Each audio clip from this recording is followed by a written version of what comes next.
இந்த படத்தோட கதை எப்படி இருக்கும் அப்படின்னா, இந்த படத்துல ஒரு 2 பேரை கொலை பண்ணி போட்டுறாங்க. அந்த 2 பேருக்கு கொலைக்கு பின்னாடி யார் காரணம் அப்படிங்கறத தீவிரமா இன்வெஸ்டிகேஷன் பண்ணக்கூடிய ஒரு மலையாள படத்தை தான் இன்னைக்கு நாம பார்க்க போறோம். சேனலுக்கு புதுசா இருந்தீங்கன்னா மறக்காம சப்ஸ்கிரைப் பண்ணி பக்கத்துல இருக்க அந்த பெல் ஐக்கானை பிரஸ் பண்ணிக்கங்க. மறக்காம இந்த வீடியோக்கு லைக் கொடுங்க. இப்ப நேர படத்தோட கதைக்குள்ள போவோம்.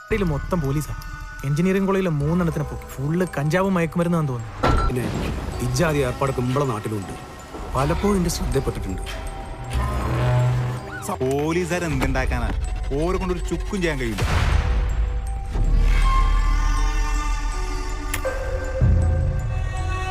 ஸ்டார்டிங்ல நைட் டைம்ல நமக்கு காமிக்கிறாங்க, ஒரு வாழை மர தோப்புல யாரோ ஒருத்தவன் ஒரு பொண்ணோட கழுத்தை அப்படியே அறுத்து அந்த பொண்ணு அப்படியே தூக்கிக்கிட்டு நேரங்க ஒரு ஆத்தங்கர பக்கத்துல வரான். அப்படியே அந்த டெட் பாடி தூக்கி கடாசிட்டு போறான். பொத்துன அது தண்ணியில விழுந்து அடிச்சுக்கிட்டு போகுது. அடுத்த நாள் காலையில காமிக்கிறாங்க, ஊருக்குள்ள வந்துட்டு ஒரு திருவிழா நடக்க போறதா சொல்லி இங்க ஜீப்ல அனௌன்ஸ்மெண்ட் எல்லாம் நடந்துகிட்டு இருக்கு. அதே கிராமத்துல இருக்க ஒரு டீ கடையில எல்லாரும் கூட நின்று பேசிட்டு இருக்காங்க. வருஷம் இந்த கிராமத்துல இந்த திருவிழா நடந்துட்டு இருக்குமா.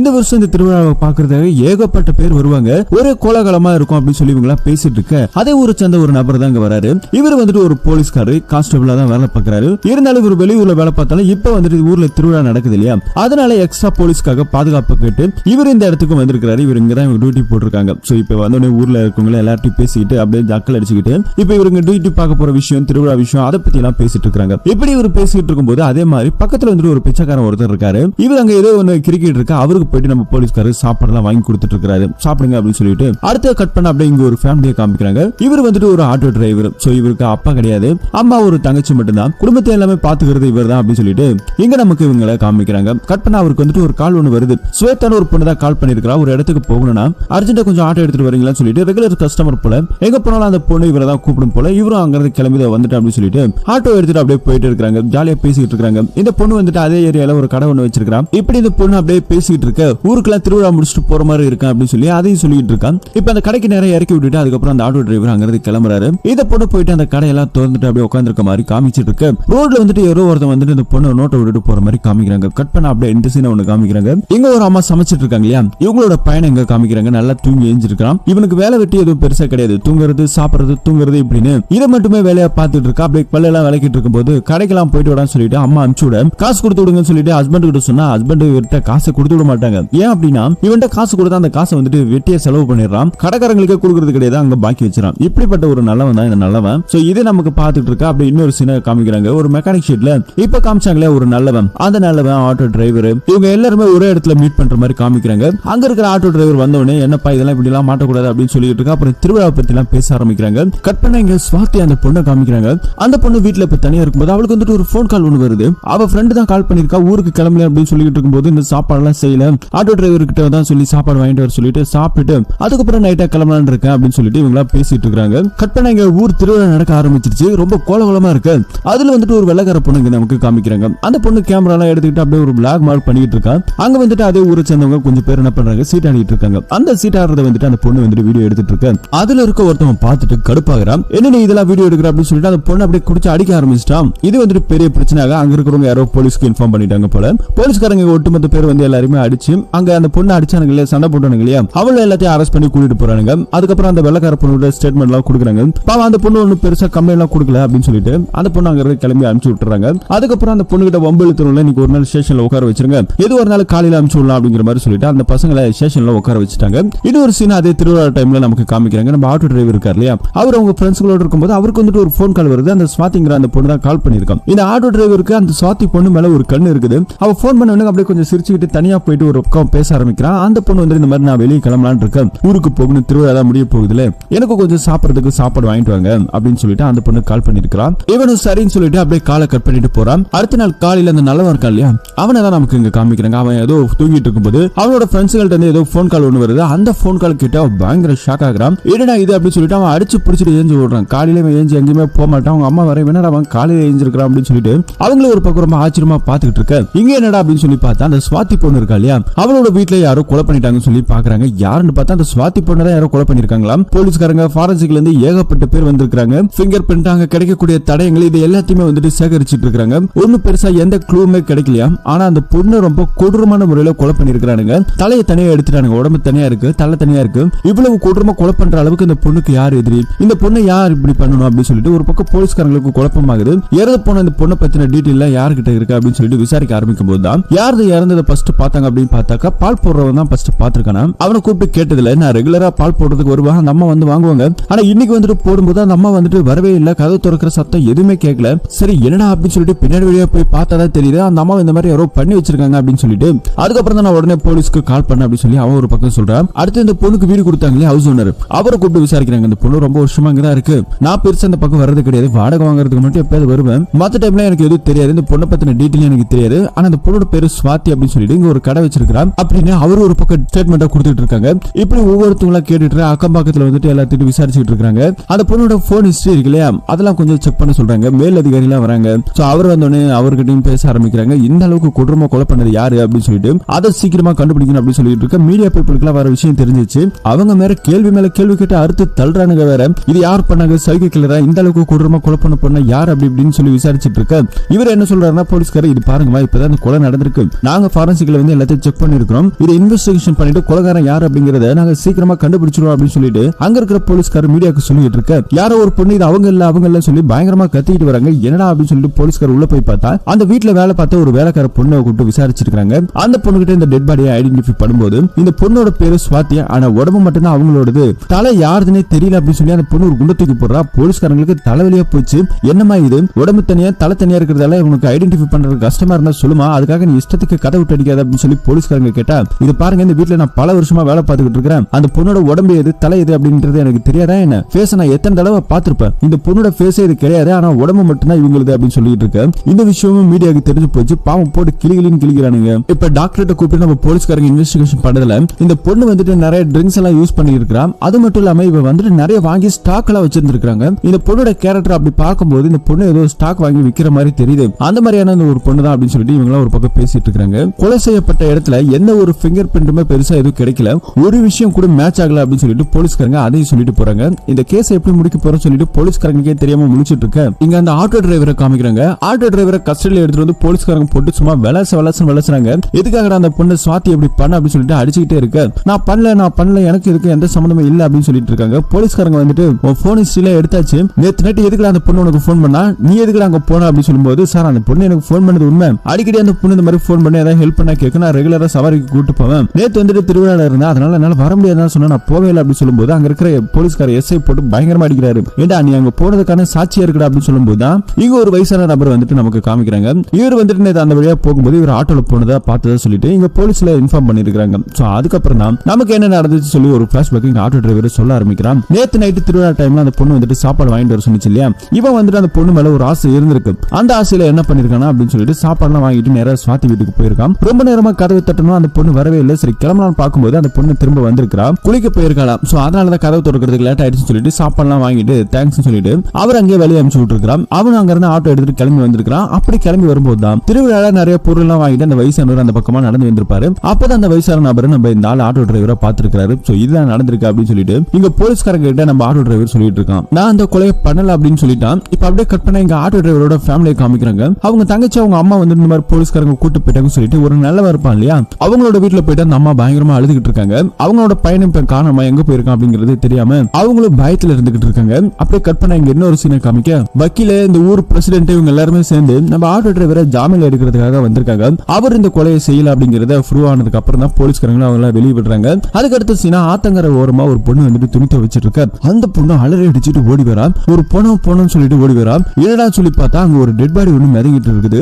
அந்த டெட் பாடிக்கு தலையே கிடையாது, உடம்பு மட்டும் தான் இருக்குது. இந்த விஷயம் நியூஸ் மீடியா சொல்லிட்டு எல்லா இடத்துலயும் ஸ்ப்ரெட் ஆக இது எல்லாமே ஆட்டோ டிரைவர் அந்த நல்லவனோட அம்மா இவங்க எல்லாமே ஃபேமிலியா பாக்குறாங்க. இந்த கொலை யார் பண்ணாங்க அப்படிங்கிறது தெரியல. முன்னாடி வந்துட்டு ஒரு கொலை நடந்துச்சு இல்லையா, அந்த கொலையில பொண்ணோட உடம்பு மட்டும் தான் அந்த ஸ்வாதி, இது தலை எங்க போச்சு அப்படிங்கிறது இது வரைக்கும் கண்டுபிடிக்கல. தலை வேறோட பொண்ணோடது.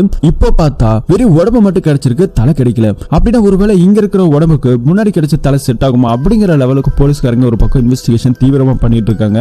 ஐஜிலாம் கூடமே வந்து போலீஸ்காரங்களை விசாரிக்கிறாங்க. இது வரைக்கும் இந்த கேஸ்ல என்ன லீடுன்னு சொல்லி கேட்டா ஒரு லீடுமே கிடைக்கல. அதனால அவரு ஒரு பக்கம் கண்ணா பண்ணான்னு திட்டிட்டு இருக்க. போலீஸ்காரங்க இன்னும் தீவிரமா இறங்கி விசாரிக்க ஆரம்பிக்கிறாங்க. அதனால பொதுமக்கள் யாரெல்லாம் சந்தேகப்படுறவங்களோ அவங்க எல்லாரும் அரெஸ்ட் பண்ணி கூட்டிட்டு போக ஊருக்காரங்க எல்லாம் பிரச்சாரம் பண்ணவே ஆரம்பிக்கிறாங்க. தொடர்ச்சி இந்த மாதிரி கொலை நடந்துட்டு இருக்கு, போலீஸ்காரங்க ஒண்ணு விசாரிக்க மாதிரி தெரியல அப்படின்னு சொல்லிட்டு அவங்க ஒரு பக்கம் போராட்டம் பண்ண ஆரம்பிச்சிட்டாங்க.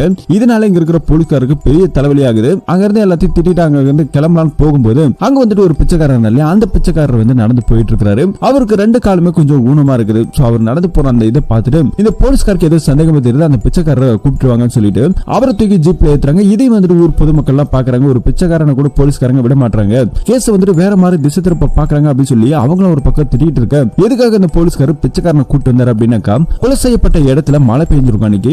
அந்த வழியை நடந்து போகும்போது ஒரு கால் தலை ஊனமற்றவர் நடந்து போனதுக்காக, அதாவது இந்த பிச்சைக்காரர் எப்படி நடந்து போறாரோ அதே பட்டெல்லாம் அங்க யாரும் நடந்து போயிருக்காங்க. அதுக்கான தடயங்கள் போட்டோ எடுத்திருக்காங்க அன்னைக்கு. சோ ஒருவேளை கொலை பண்ணது இந்த பிச்சைக்காரனா கூட இருக்கலாம் அப்படின்னு சொல்லிட்டு ஒரு சந்தேக பேர்ல தான் இப்ப தூக்கிட்டு போறாங்க. இவரோட கைரேகை எல்லாம் வச்சு பாக்குறாங்க. அதுல எதுவும் மேட்ச் ஆகல இல்லையா. ஆனா இந்த பிச்சைக்காரர் போலீஸ் ஸ்டேஷன்ல வந்த உடனே ஒரு மாதிரி கிரிக்கெட் இருக்காரு, ஒரு டிராயிங் மாதிரி பண்ணிட்டு இருக்காரு. அந்த டிராயிங் வந்துட்டு அங்க இருக்கிற எஸ்ஐ வாங்கி பாக்குறாரு. இந்த படத்துல இருக்கிற ஆளை எங்கேயாவது பாத்திருக்கீங்களா அப்படின்னு சொல்லி அங்க இருக்கிற போலீஸ்காரங்கள்ட்ட எல்லாம் காமிக்க யாருக்குமே ஒன்னும் பெருசா தெரியல அப்படின்னு சொல்லிட்டு இருக்காங்க. சரி, அந்த பிச்சைக்காரனுக்கு சாப்பாடு வாங்கி கொடுத்துட்டு அவனை அனுப்பிச்சு விட்டுருங்க அப்படின்னு சொல்லிட்டு அங்க இருக்கிற போலீஸ்காரர் அனுப்பிச்சு விட சொல்றாங்க. இப்ப இந்த போட்டோ இருக்கு இல்லையா, பிச்சைக்காரன் டிராயிங் பண்ண போட்டோவை எல்லா போலீஸ் ஸ்டேஷனுக்கும் அனுப்பிச்சு விட்டுருக்காங்க.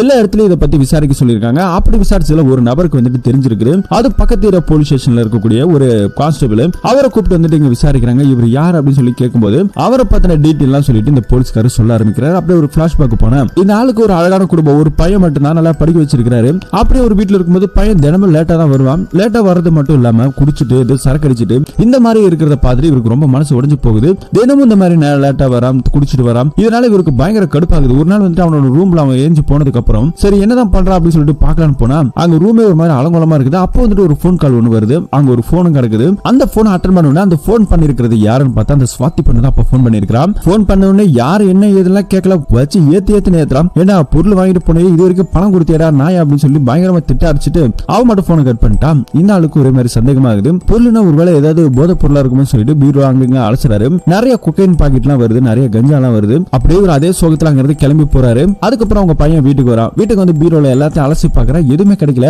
அவங்க அம்மாவை கூப்பிட்டு பயங்கரமா திட்டுறான், சண்டை போட்டுட்டு இருக்கான். எங்க போச்சு அப்படின்னு சொல்லிட்டு அப்படியே கொஞ்ச நேரத்துக்கு அப்புறம் அந்த வயசானவர் வெளியே போனார் இல்லையா, தாடிக்காரர். அவர் இங்க வராரு. வீட்டுல பார்த்தா ஒரே கூட்டம். அங்க இருக்கிறவங்க எல்லாருமே திட்டுறாங்க, ஏப்பா போன் கூட எடுக்காம எங்கப்பா போன அப்படின்னு சொல்லிட்டு என்ன ஆச்சு அப்படின்னு சொல்லி உள்ள வந்து பார்த்தா இந்த தாடிக்காரோட வைஃபை யாரோ கொடூரமான முறையில அடிச்சு கொலை பண்ணி போட்டு போயிருக்காங்க. போதாது குறைக்க அந்த பையன் இருக்கான் இல்லையா, அவன் வந்துட்டு தூக்கு மாட்டிட்டு அப்படியே சேர்ந்து போயிருக்கான். இது யாரா கொலை பண்ணது அப்படின்னு சொல்லிட்டு ஒரு பக்கம் அங்க இருக்கிற போலீஸ்காரு இருக்கிற கான்ஸ்டபிள் கேட்டா, சார் அது கொலை எதுவுமே கிடையாது. அந்த பையன் வந்து அவங்க அம்மாட்ட கேட்டிருக்கான், அந்த மாதிரி கொக்கைன் இதெல்லாம் காணாமன்றதுக்காக போதை வந்துட்டு அவனுக்கு ரொம்ப அடிக்ட் ஆயிட்டான். அந்த அடிக்ட்ல வந்துட்டு அம்மா தூக்கி எங்க ஒளி வச்சிட்டாங்க அப்படிங்கறத தெரிஞ்சுக்கிட்டு அவங்க அம்மாவை போட்டு அடிச்சுட்டான், அடிச்சு கொலை பண்ணிட்டான். கொலை பண்ணதுக்கு அப்புறம் தான் அவன் ரியலைஸ் பண்ணிருக்கான், சார் நம்ம இப்படி பண்ணிட்டோமே அப்படின்னு சொல்லிட்டு ஒரு பயத்துல அவனை தூக்கு மாட்டி இறந்துட்டான் சார், இதுதான் நடந்துச்சு அப்படின்னு சொல்லிட்டு இங்க இருக்கிற போலீஸ்காரர் நம்ம ஸ்டேட்மெண்ட் கொடுத்துக்கிட்டு இருக்க. அதுக்கப்புறம் அந்த தாடிக்காரர் என்ன பண்ணாரு ஏதாவது தெரியுமா அப்படின்னு சொல்லி கேட்டீங்கன்னா, அதுக்கப்புறம் அவரை ஃபாலோ பண்ணிருக்காங்க இந்த போலீஸ்காரங்க. அவர் வந்துட்டு யாரும் ஃபாலோ பண்றாங்க அப்படின்னாக்கா அந்த ஸ்வாதி இருக்கா இல்லையா, அவளை பழி வாங்கணும் அப்படின்னு சொல்லிட்டு தான் இங்க இருக்கிற தாடிக்காரர் முயற்சி பண்ணிட்டு இருக்காரு. ஏன்னா இவரோட குடும்பத்தையே சதிச்சுதான் அந்த பொண்ணு தான். சோ அதனால அந்த பொண்ணை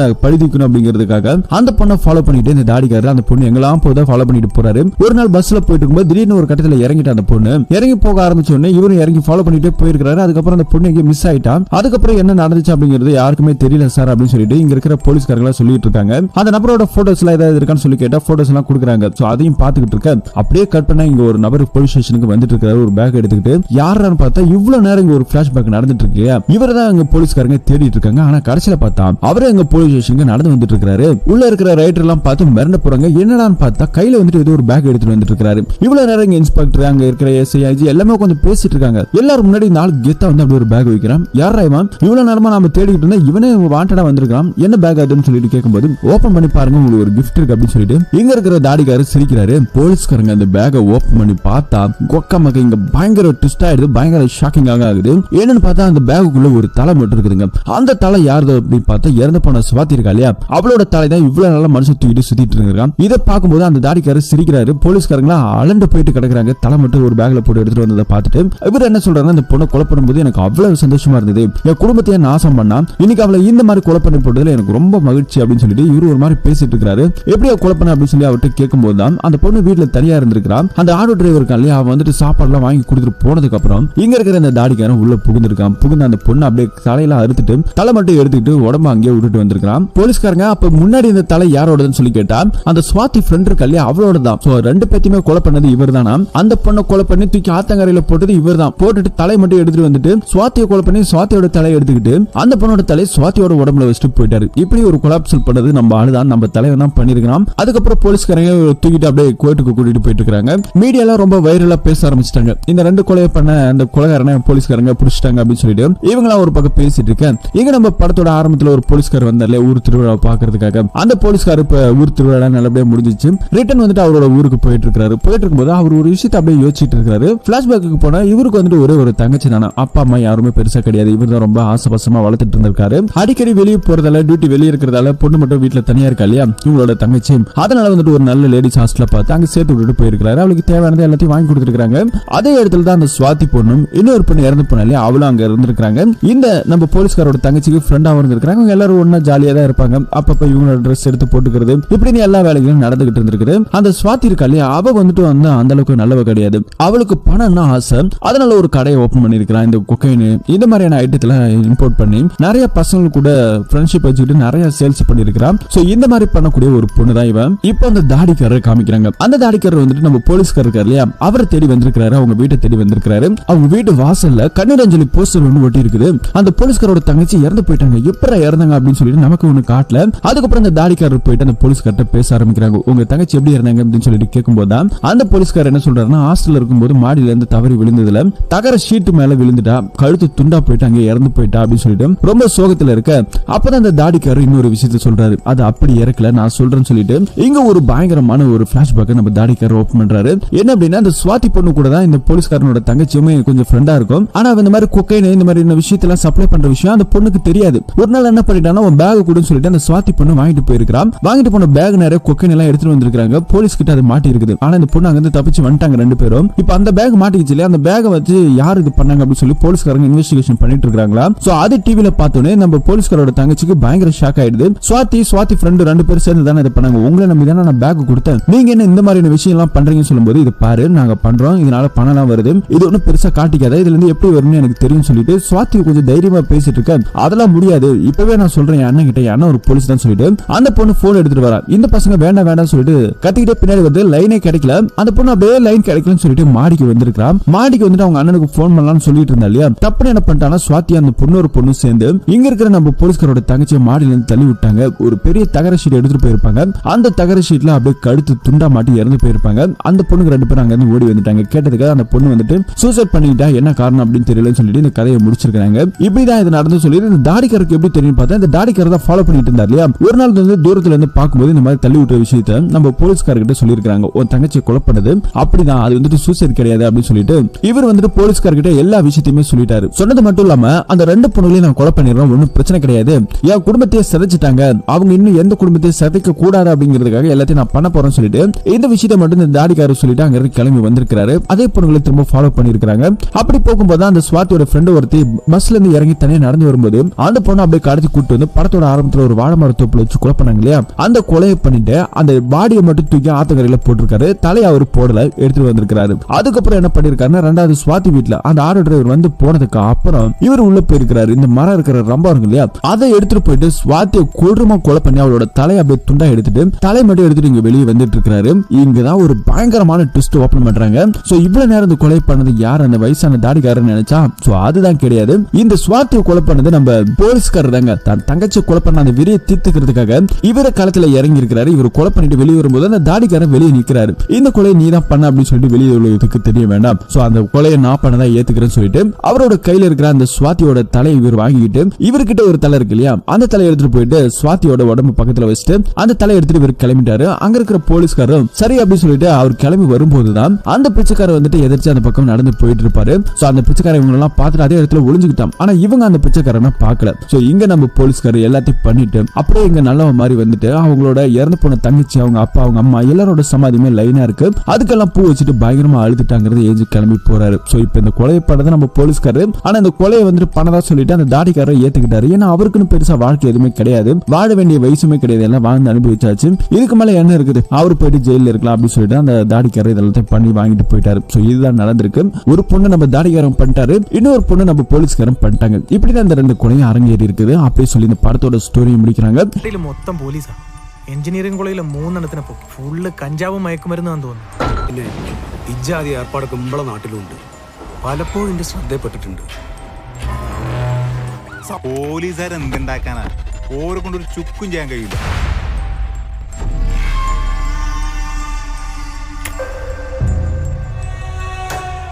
എൻ്റെ പിള്ളേരോടെ പിടിച്ചുകൊണ്ടുവന്നിട്ടുണ്ട്.